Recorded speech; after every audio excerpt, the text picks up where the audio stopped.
Good afternoon and welcome to Conversations on Showing Up for Kids. My name is Tim Markle. I'm the director of the Southern Regional Center for Children and Youth with Special Healthcare Needs. And Conversations is a informal, casual place where we invite people to come by and talk about what things might be important to families who have children with special healthcare needs. One of the things that we deal with at the Southern Regional Center is this whole area of we love the fact that our children with special healthcare needs grow up to be adolescents with special healthcare needs who then grow up to be adults with special healthcare needs. That's the way it is with our kiddos. And so we have this important area starting in middle school through high school that some people call this transition phase of transitioning into adulthood. And it's important for parents to realize what are some of the tools that are out there to help their children successfully transition into adulthood. So with that on our mind today, we have Brian Kenney. Brian's with the Transition Improvement Grant. I have presented with Brian a couple times. I've hung out with Brian a couple times. I enjoy coffee with Brian as well. So I'm going to have fun today because Brian's here. And so I invite you all along on the ride as well. But Brian's going to be talking to us about the Post-Secondary Transition Plan, also called the PTP. And so first, Brian, if you want to tell us just a little bit about, the TIG, the Transition Improvement Grant that you're a part of, and then what is this PTP and why does it matter? Sure. Thanks, Tim, for having me. It's always good to collaborate with you at any time, especially during lunch. Chris is going to get a lot of questions answered. So Chris, if you can start thinking about anything that you might want to ask, this is the place to do it. And by no means am I an expert, but feel like I know enough to be very informative for parents about the transition process. So the first thing Tim asked me to talk about was the Transition Improvement Grant. So we're a discretionary grant. So we're funded by IDA, which is Individuals with Disabilities Education Act. So we're federally funded. And there are several of us that work in Wisconsin regionally, and I cover very similar territories to what Tim has. So that's why we see each other a lot. So we work with educators and outside agencies and other ambassadors that are providing services to youth with disabilities. One of the things that I really enjoy doing is working with parents. I also enjoy working with teachers, and we have lots of teachers that are brand new in the field and they're looking to increase their knowledge level. So we provide them with professional development and tools and resources and help them to produce a good outcome. Obviously it's Teacher Appreciation Week. So one of the things that I've been talking about is that a teacher's greatest joy is the income is in the outcome. And we want everyone to have a couple of different things. We want people to live independently. And that's where Tim and some of his services really come in to play with, healthcare needs. We want people to have meaningful employment in their community that's inclusive. And we also want people to be educated beyond a high school diploma. So if they want to go on for some kind of specific training, then we're going to need to help students connect the dots so that when they walk into those environments, they can disclose their disability, they can talk to people about what they need, and then they can access things. So biggest advice that I give families is when you're talking to your son or daughter, you want them to want the same things that everyone else wants. They just need specialized supports and services that are available when they leave high school, and they're available while they're transitioning. So that's where the post-secondary transition plan comes together. That's a required document that starts at age 14. I'm just going to share my screen just so I can share some resources that I think you might find helpful. I have several different resources that I'm going to share, and I put all the links in the chat. This is what a post-secondary transition plan looks like from a teacher's vantage point. So any teacher who's working with students, providing them with case management or consulting them, on their journey from 14 all the way to whenever they exit high school up to the age of 21, they're required to have a post-secondary transition plan that's created and then revised annually. So every time you have an IEP meeting, that annual IEP, there's going to be a post-secondary transition plan. Typically, this document is printed out and it's attached to the IEP, and oftentimes it'll be at the very end. As students get older and get closer to that graduation, that pinnacle moment, this document becomes very, very important because it is going to drive all of the things around those three big mountains that I talked about. And again, those big mountains are independent living, education and training beyond high school, so post-secondary education and training, and employment beyond high school, so post-secondary employment. So all of those mountains have littler mountains built into the post-secondary transition plan that help students get ready for the big mountains. So I'm not going to create an entire PTP, but I do want to show parents that they can play around with this. This is not going to get saved anywhere. This is not going to be a confidential form. This is a place where you can come and you can play with this tool. So I can click create PTP, and then parents can see exactly what a teacher would see when they're in the IEP meeting. And probably the biggest thing that I could stress is this needs to be a topic of conversation during the IEP meeting. And as students get older, this becomes more of a conversation, and it takes up a little bit more time at those meetings when they're 14, turning 15, turning 16, and so on. Oh, and Brian, it strikes me that this is also then an area where that student can be really involved in that IEP team meeting, talking about his or her post-secondary transition plan. This is their plan. And so this is a perfect opportunity for them to interact with the IEP team. It is, and that's a good point that you bring up, Tim. We always want to talk about best practices. And when students learn at a young age that their IEP meeting isn't a place where we're going to shame them, and it's not a place where we're going to talk about all of their deficiencies, we want to talk about assets. Everyone is an asset. And the more assets we have, the more likely we're going to want to be motivated to seek climbing those big mountains that we talked about. So if a student goes into an IEP meeting as a 14-year-old where they're having their first PTP and their voice is squashed, or the adult voices in the room are dominating, then they're going to learn to just be quiet. And then this PTP doesn't really have as much glue.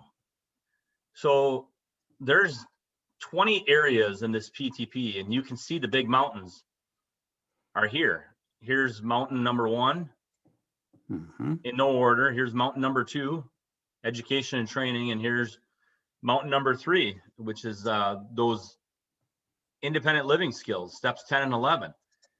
And then the other things that are in the PTP are all the things that are supporting your son or daughter while they're heading towards those mountains.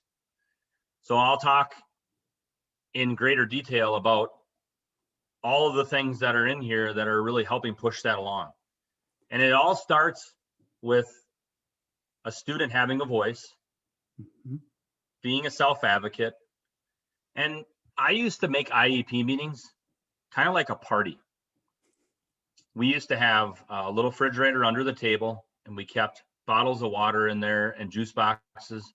And anytime families came in, we were going to have a party, and the best parties have food and beverage. So sometimes I would ask the family and consumer ed teacher to make a cake, and then the student would decorate their cake, put their name on it, and then provide people with a piece of cake and maybe some ice cream during the IEP meeting. And then we'd proceed to talk about all the great things that we were going to plan in the IEP and the PTP for that particular student to move the needle. on transition. And when you're 14, you're moving the needle just a little bit. And then when you're 15, you're moving it some more. And then by the time you get to be ready to graduate and go on for that integrated, inclusive experience for employment and education and training and independent living, you're ready. You're ready to take that on. And the PTP is just a robust document that by the time you graduate is going to be a whole bunch of things that were accomplished, check boxes checked off the list. And the case managers are there to basically manage the process. You know, your son or daughter is driving this along with your help, and all of the agencies that are supporting them are kind of there making sure things happen. And the first place things happen, the magic, is transition assessment. Transition assessment is basically a place where you start to assess a student's ability to be interested in something, passionate about something, excited, and very motivated to want to engage in something. So take me, for example. I developed a strong passion for education and training, that field, at a very young age. I wanted to be a game warden, and then I wanted to be a state patrol, and then I wanted to be a police officer, and I ended up being a special education teacher. Well, you look at those, the common thread there is the desire to want to serve others, help people, care for others, and you want to be somebody who is in the social services arena. So that was me.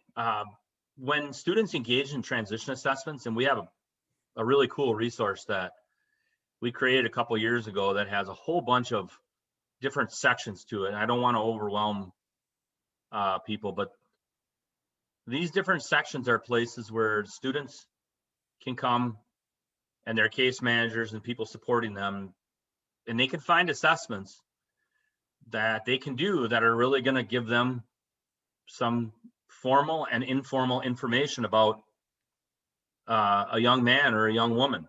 And this is really important because when you know somebody's passionate about a certain thing, they're probably more than likely going to want to play around with job shadowing or trying that out like you would try on a pair of pants. When you're buying clothes, you don't just go to the clothes rack and just start picking from the rack. You want to make sure something fits. And if it doesn't fit, you go and you try to find something else. That's what's happening in the PTP. Transition assessment is the floor, not the roof. And if you have a bad floor, it doesn't matter how nice the roof is, it's probably going to fall apart. So this age appropriate assessment happens every year as part of the PTP. It's required to be revised. And when you're, as a parent, if you're informed in this process, you're also going to be interested in finding out what the data looks like. So when I think about assessments, I think about variety. We have a lot of different ways to assess students: questionnaires, inventories, formal products that might cost money. And what we've done in our transition assessment resource guide is we've put links in here, and we let teachers and families know this is something that's free, right? Like the commercial. Way too much TV, Brian. Way Yeah. too much TV. Got to cut back. I know. Some of these other ones maybe cost money. So it might be something that a school district, may want to purchase where they know they're going to use it for a lot of students over the course of a long period of years. So I just want to show really quick what subsections are in the section. So section 6 is specific areas of need. And within this section, we have subsections. So students who are visually impaired, to support them in transition assessment, you can come here and you can find specific assessments that might be really good that are part of that individual's disability. I really like this section a lot. This is a lot of visual and picture type assessments for students who might really need those modifications to the assessment. Probably one of my favorite assessments in this section is this career interest inventory with pictures. I like this one because it's one that can be given to any student, regardless of whether or not they have a disability. I think assessment is not just something we talk about in the disability world with IEPs. All students are being assessed through the academic and career planning process. We do it in special education because we want to make sure that we have the data to build the floor. Once we build the floor, we can build the walls and we can put in the furniture. So this is a really good assessment that allows you to find out if somebody's a doer, a thinker, a creator, a helper. This is me. Remember, I was talking about the desire to help people. I would score high in all 6 of these areas. That's important for a teacher to know. The persuader, the salesperson. I know lots of students that I worked with when I was a case manager that they could persuade in very creative ways. They had a lot of charisma. And then the organizer. And when you gather this data, it informs your decision making about what is going to be your next move. And that next move is not the teacher, not just the teacher's next move. It's not the school's next move. It's the IEP team's next move. It's the community partners. It's mom and dad or family or guardians. It's the student. It's the teacher. It's everybody working together. Well, and Brian, the other thing that I think about when I think about the children that I know and my son and assessments is the fact that a lot of times kids have a variety of opportunities to try out different areas, like to be a doer or to be a thinker, and they're involved and they're in the middle of stuff and they're having these adventures and they're having these experiences. And a lot of times our kids with disabilities don't get those chances for whatever reasons. They're not included. They're not going on all of the field trips. They're not being exposed to all of the jobs and all of the options that other kids are. And so the assessment can help us try to fill in what we're missing because they haven't received it naturally, and try That's to a really get good point, insight Tim. into what they are enjoying because they haven't had the chance to enjoy everything, just because of the way the world's built right now. Once we have a totally inclusive world, we won't have to worry about that part anymore. But until then, we have to be aware that they're not experiencing everything that other kids are. That's very true. And one of the big things I've been talking about lately is special education is not a place. So the place where magic happens for students is the same place where it should happen for all students. So if the school's having a trip and they're taking kids to the technical college or they're going to the UW system, then plan that trip for all students and let students rule out things on their own through the transition process. So for example, I had a student one time that had his heart set on being a firefighter and was having a really hard time with health class, and he failed health, and we had him take a first aid course as one of his transition services because we wanted him to realize that being a firefighter was going to be a very difficult thing for him. But we didn't want to be the ones to decide that for him. We gave him the opportunity to engage in that process, and the first aid class didn't go well. So we reconvened, and to my knowledge, that student still is working as a dispatcher for the county. So he's still involved in the medical law enforcement field. He's just not a firefighter or an EMT. He's serving in a different manner. So he still has a meaningful day. He's dispatching, which is awesome. So Yeah, which is needed. yes, it's very needed. And so never discount. I think it's really important that we presume competence for Well, our I think it's students. important that we presume competence and that we also accept and try to help with their passions as well. Is Yes, that we don't just discount a passion because they have a disability, but absolutely. We want how. to engage in the discovery Yes, process. exactly. I love that. Engage in that's what we all do in our lives. Is Yeah, we engage in something and we see if it fits and we see if it works, and if so, we keep it, and if not, then we shed it. And a lot of times our kids with disabilities either don't have the ability to shed because they're told this is the only thing they're allowed to do, or they don't have the opportunity to explore and wear a job or an experience for a while to see if it fits. I love that attending the first aid class, because then he can have that self-realization that this is not going to be the way that I want it to be. This is not for me.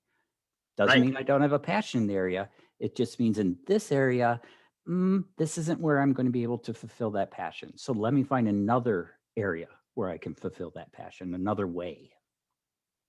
I remember I had a student that job shadowed at a veterinary clinic, and she really had her heart set on being a veterinarian, or a vet tech. I should say a vet tech. Mm-hmm. And her first day, they were doing spading and neutering, and she was observing those surgeries, and she left the room and got ill Mm-hmm. because of what she was seeing. And she came back to school and she was really upset. And she says, I thought I wanted to be a vet tech, and I don't think I can do it anymore because I don't want to watch animals suffer and have them go through surgery. I want to help them after they've suffered.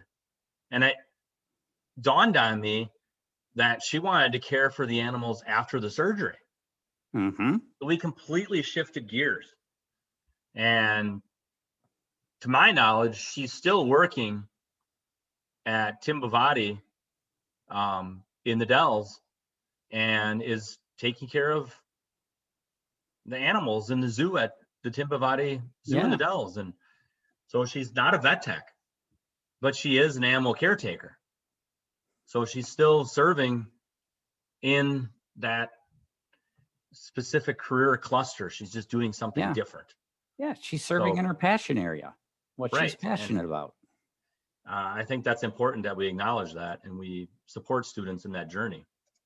So the other way that we can develop students' desire to want to engage in the PTP process is by having them complete the transition app. This is pretty cool. We're pretty lucky in Wisconsin that we have this. To my knowledge, there's only maybe a handful of states. Consider my hand a handful. So of the 50 states, I think there's less than 5 that have the transition plan. That's an app, and we're one of them. So this can be accessed through an iPhone, iOS, Apple product, or it can be accessed on an Android device, or you can access it through the URL. Tim, I had put the URL into the chat. Awesome. This mirrors identically this process here. That's the actual post-secondary transition plan that the teacher has to create by law to comply with the IEP, is the same as this. We designed it that way because we wanted students to feel confident doing this plan and then sending it to their teachers via email, so that their teacher could then embed that into the PTP that they have to create for the student. Well, that is just such a great way for the students and their families to give input into that roadmap. That's the goal. Is you don't want to plan someone's future for them. You want to plan it with them according to what they like and according to their preferences and their input. So I love this app. It's really cool. I'm pretty excited that we have this. So basically what happens here is it's just click and go. So students can highlight what they want. their desires. You know, I want more education after high school. I want a job. I want to live on my own. Remember those big three? Here they are right here. They keep showing up. And I just click next. And then I just keep answering questions. And so they can change this from year to year. So they can have, let's say they're in, you know, sixth grade. At sixth grade, maybe I really don't want to have a job, but I'm really anxious to live on my own. So the PTP that year, from the student's point of view, can be all about what do I need to do for those independent living skills. And then in a couple of years, they're like, oh my gosh, I'm going to have to pay for that somehow. Oh, I guess I am interested in getting a job.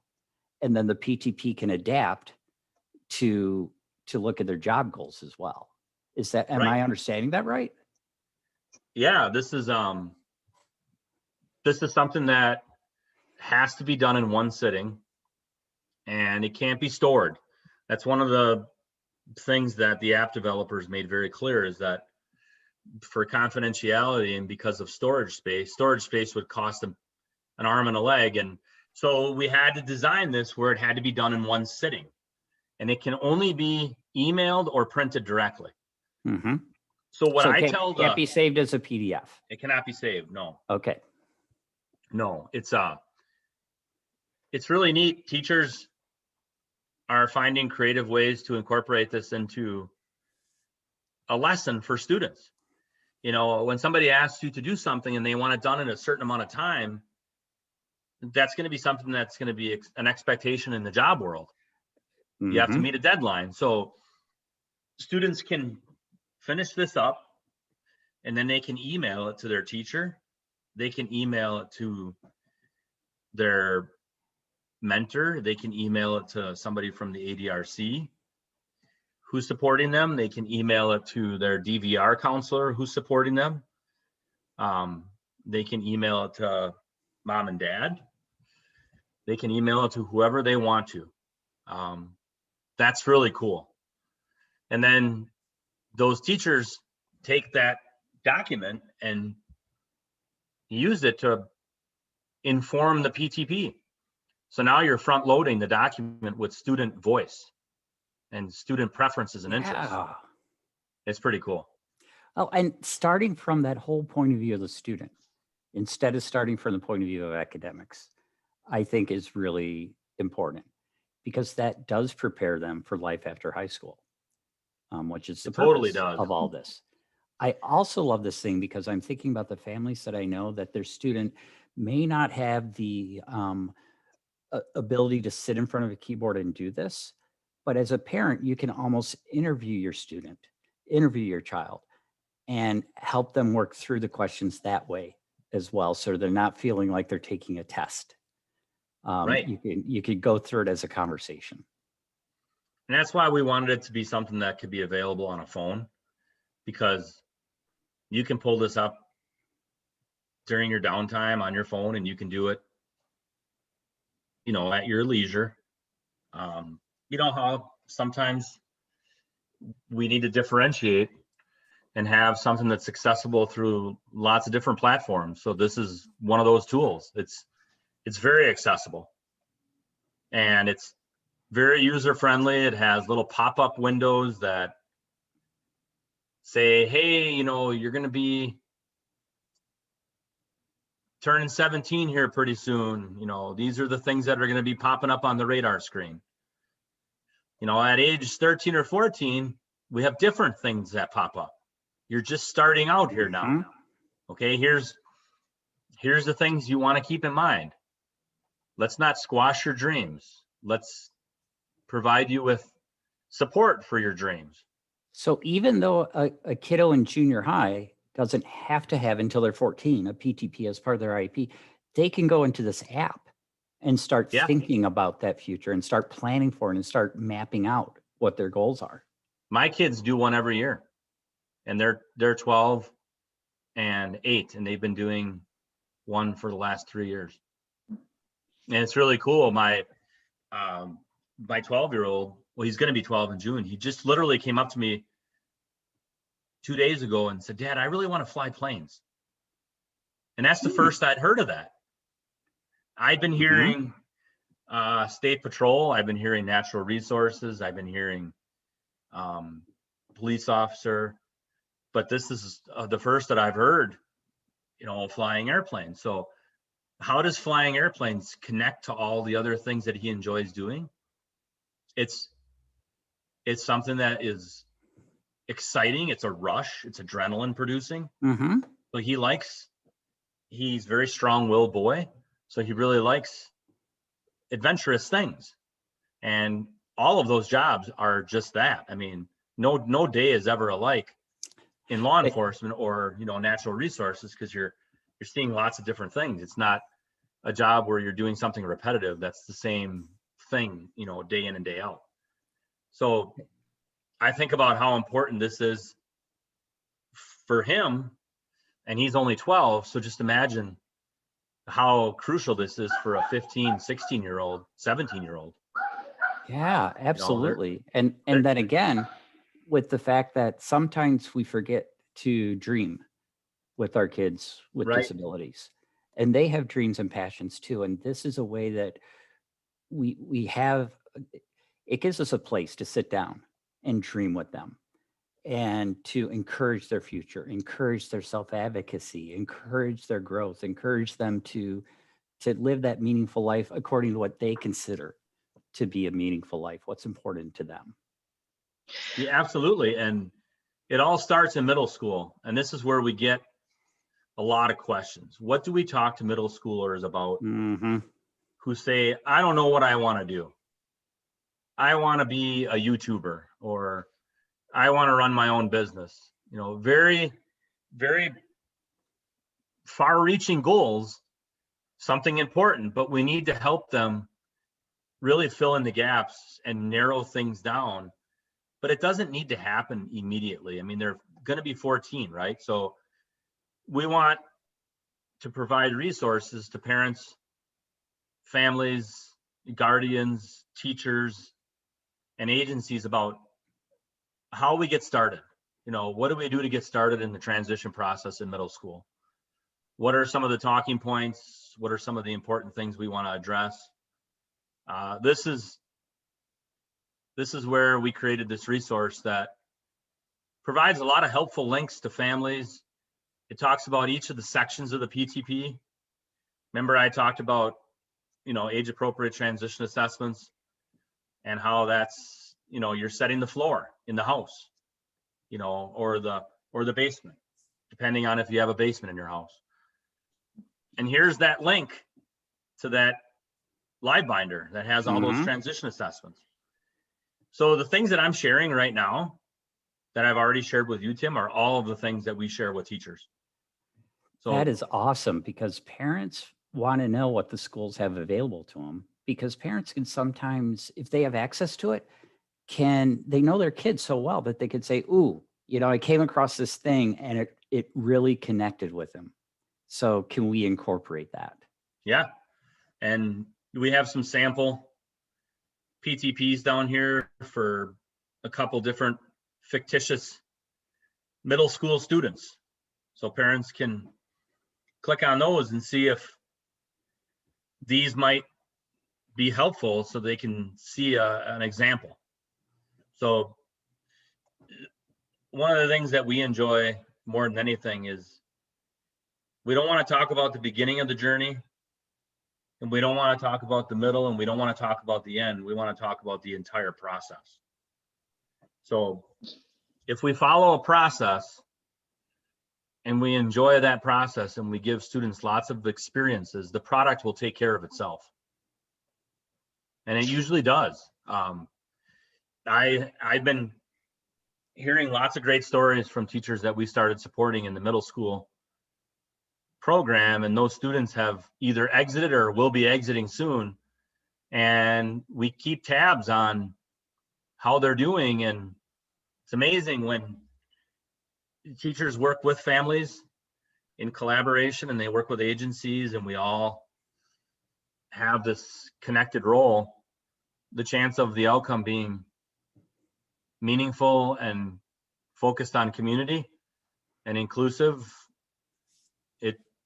it happens. And well, it's certainly not going to happen without the planning. No, it's not. And so this gives you that framework to plan to make it happen. Yeah, transition is not luck. Right.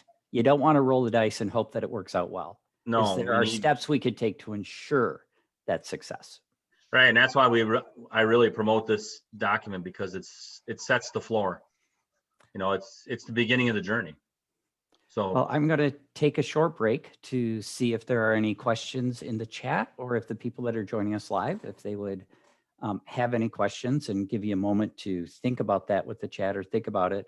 I, of course, want to just add from my point of view of coming at it from a healthcare perspective, that this fits so well with the model of healthcare transition that we put out there as well, with using a healthcare transition readiness assessment. Know what your strengths are, know what you need to learn, know what you need to work on, and then set those goals, learn those skills, build up to what you want to do, what you're looking to accomplish.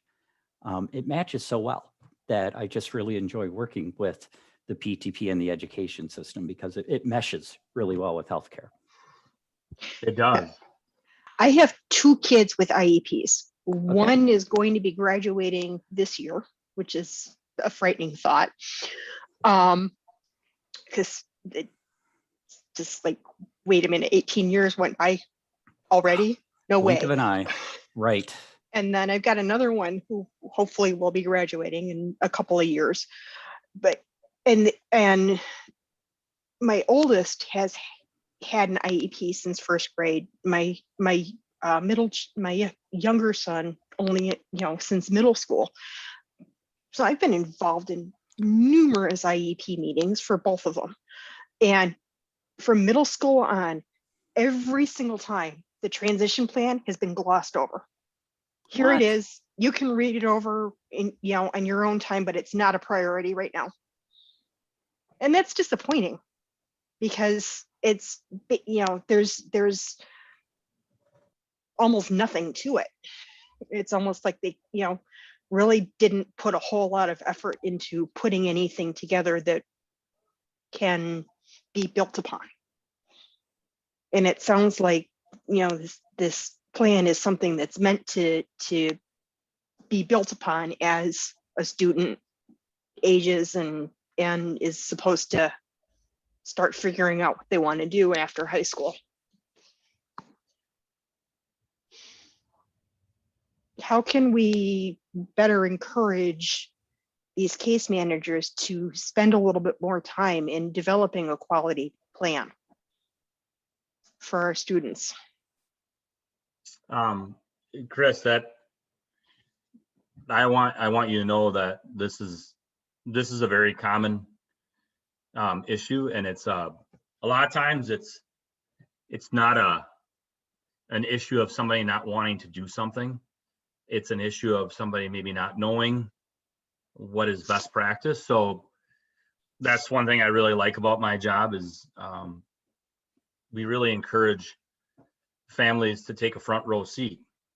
And sometimes that means having some really courageous conversations about changing practices and incorporating new ideas into the IEP. And it sounds like you're at a place where maybe that needs to happen. And I don't know if you've had conversations at all with the special ed teachers or the special education director within the district, but that might be a good idea to,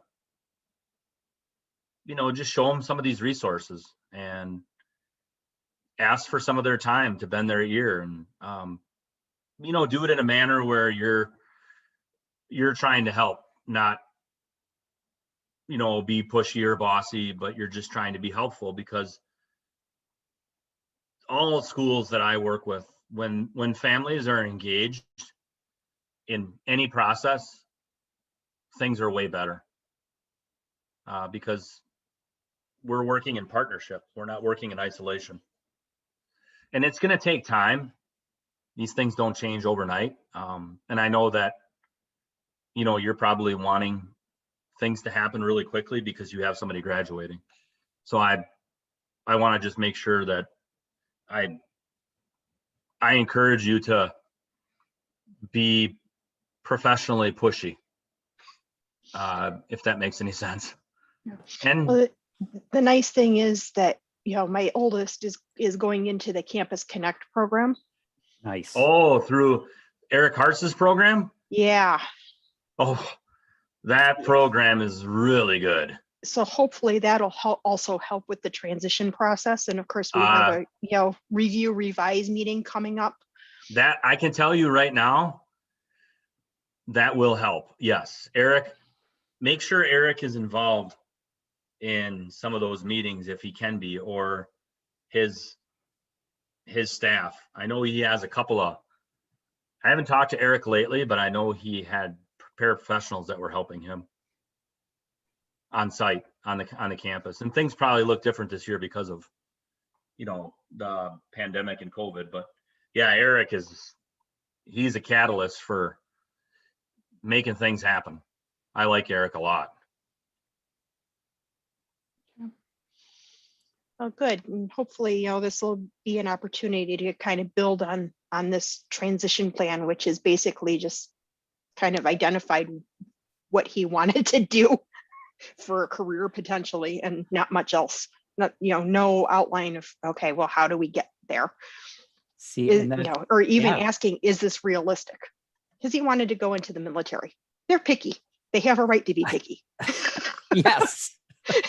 That may not be a realistic option for him, but maybe we can find some other things that will, be comparable. Yeah, like, asking those questions about, well, why? What is it about the military that he enjoys? Is it the discipline? Is it the helping people? So delving deep, and that's exactly when a PTP is used correctly. It can do that because it's designed to be a roadmap with the journey spelled out and the different steps that you take. And just like on any journey, you may decide you don't really want to go to Barstow, California after all. And so you change your path, right? You change your direction, which may take different skills, which may take different partners, but that's the PTP can help build that roadmap and get you to the destination. Well said. Thank you. We do have to finish up. So Brian, any last words or comments? I think probably the last thing that I would say is visit our website. Let me see if I can pull it up. I know it's there somewhere, dude. Yeah, it's right here. It's really easy website to remember. We're the Transition Improvement Grant, so it's www.witig.org. The reason I say that is not because I work for the Transition Improvement Grant. I mean, obviously, I love our grant and love my job and love what I do, but we've really revamped our website, and all of our resources are specific to either our state or national partnerships. So anything you find on our website is going to be very relevant. And again, don't be afraid to be that strong sounding board in your community. If you want things to happen regarding transition and making change, it's not going to happen behind closed doors. It has to happen with courageous, conversations where we talk about why can't we versus why won't we. I think that's an important question to ask. Can't we do this? Can't we try this? Or why can't we do this? Or I think we should support this versus this. Then the rubber will meet the road. And if you have questions, connect with us. Here's the contact section on our website. Mm-hmm. You can click and you can find, like, I serve these two regions right here, which are highlighted in a certain color on the map. And then there's this region here is served by somebody else. So you can look on this map and just find one of us. If we can't answer your question, we're going to find somebody that can. Mm-hmm. No stone is going to be unturned with us. We make things happen. And like I said earlier, I'm not an expert in transition, but I know enough people who can help, so we'll get you what you need. And thanks, Tim, for having me today. Well, thank you so much, Brian, for being here and for teaching us a little bit more about this post-secondary transition plan, but more than just that plan, but the idea of mapping out where you want to get to and how are the steps that you're going to have to get there. So I really do appreciate it. And I will give kudos out to your fellow workers across the state. I know a number of them, and they are passionate about helping these kiddos graduate and being ready for life and living the meaningful life as you work with a great group of people. I do. And you. Well, thank you, sir. All right. Take care. Thanks for being here. Thanks everybody for being here. Have a great afternoon. Bye-bye. Bye-bye.